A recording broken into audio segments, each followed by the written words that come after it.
a bear. Ajay and Vishnu Kaka were planning something. They could be spotted grinning and nodding and whispering. The children were dying to know what it was. Then one evening, they finally broke the news. They were all going on a picnic. It would be a picnic at the nearby falls.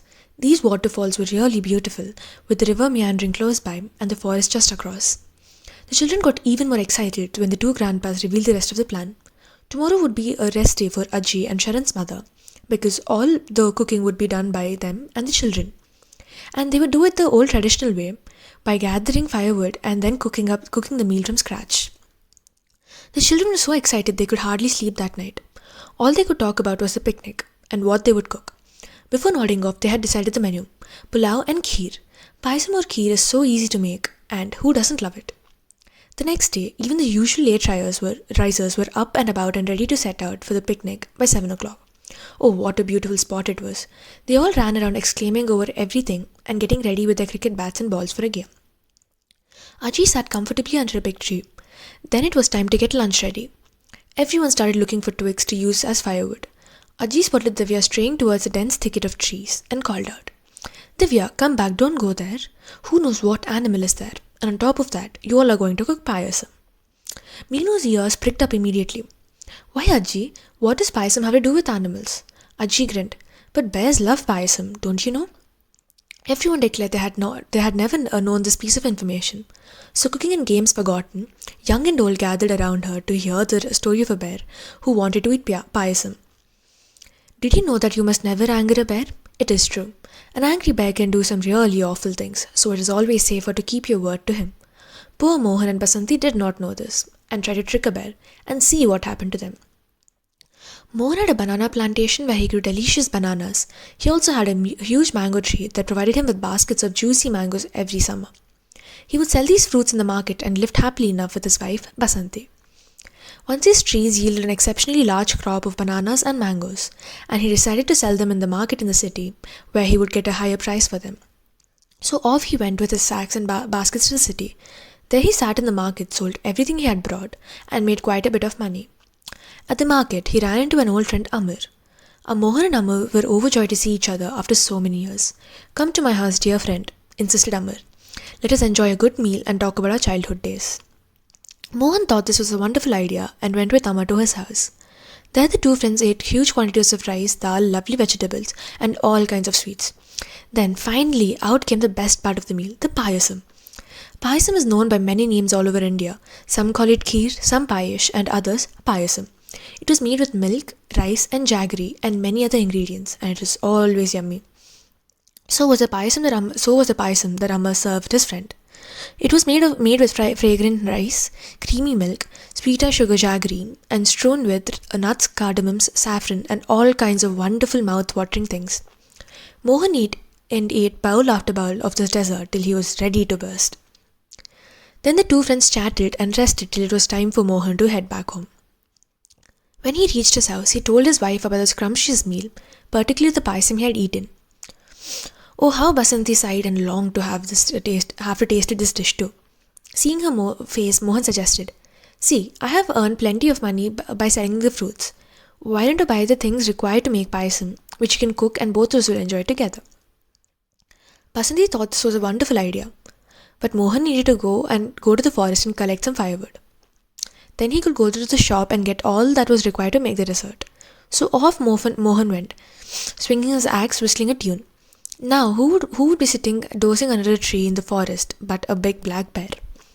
He had just had some nice berries for lunch and was enjoying his snooze when Mohan walked by. First the bear opened one eye, then another, and watched as Mohan cut a few branches of a nearby tree and collected twigs for firewood.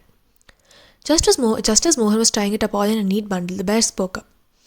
"Hi friend, where are you off to in such a happy mood, and why are you collecting so much firewood? Tell me, are you cooking a feast tonight?" Mohan was astonished and a little scared to be addressed like this by a bear. "Yes, Your Honor. I mean bear, dear bear, sir," he mumbled and stammered. The bear was happy after his meal, so he decided to chat some more with Mohan. "So tell me, what are you going to cook tonight?" he asked, patting his tummy. "Payasam," answered Mohan. "Paya what?" The bear was puzzled. "Payasam," Mohan said slowly. "It's a sweet dish. Tell me more." The bear was intrigued. So Mohan described payasam and how it was made. As he talked about milk and rice and nuts and jaggery, bear's eyes started gleaming, his stomach started rumbling, and he realized he absolutely totally needed to taste this dish. Wonderful human food. Oh Mohan, my friend, do let me come and share your payasam tonight, the bear begged. Mohan was astonished. A bear as a guest at a dinner? Who knows how much he would eat? But neither could he say no, that seemed so rude, and the bear was looking at him hopefully. He sighed and replied, "All right, you can come home, but to cook with so much payasam, I will need more firewood. Can you bring that with you?" Cunning Mohan thought he would make the bear do his work for him so he would not need to come to the forest for the next few days. Yes, yes, the bear jumped up. Tell me how much firewood you need. 10, 20, 30 bundles? 50 would be enough, decided Mohan. Then he slung his bundle of firewood over his shoulder and went back home. On the way, he bought lots of milk, rice, and everything they would need to make payasam. When he reached home, he told Basanti about the unusual guest who would come to share the dessert. So Basanti cooked a huge quantity of payasam. She added lovely nuts, aromatic saffron, sweet cardamoms, and many wonderful things into it as she cooked. Oh, how marvelous the payasam smelled! Unable to wait any longer, the two started eating helping after helping of the dish, without waiting for their guest to turn up. They ate and ate and ate till they realized they had eaten up everything. There was not a grain of rice nor half a nut left for him. They sat around wondering what to do. What would they say to the bear when he came expecting to eat payasam? Then a devious plan entered Mohan's head.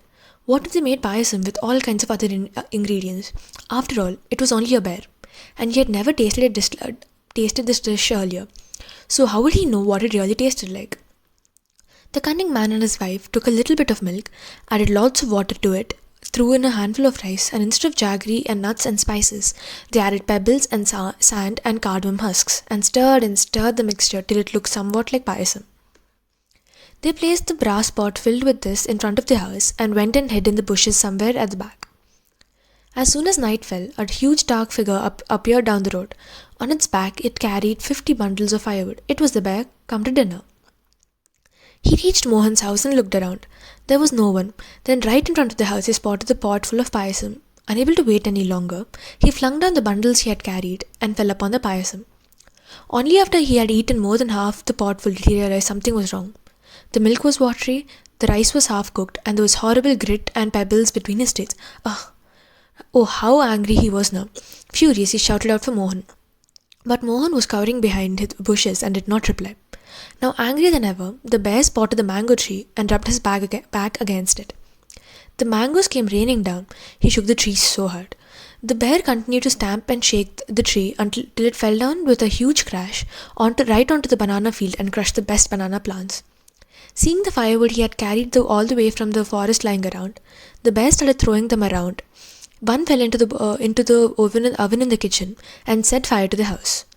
Soon Mohan and Sir Basanti's house was in flames, his field in ruins, and his prized mango tree was destroyed. Finally satisfied that he had taken his revenge, the bear stormed back into the forest. When Mohan and his wife crawled out of their hiding place and came back home, they saw everything was in ruins. How they waited and wailed and wept and wished they hadn't been so greedy and left the bear his share of payasam. But what was the use of lamenting now? The damage was done. And the greedy couple had learnt what I told you earlier. Never anger a bear, and if you make a promise to one, keep it.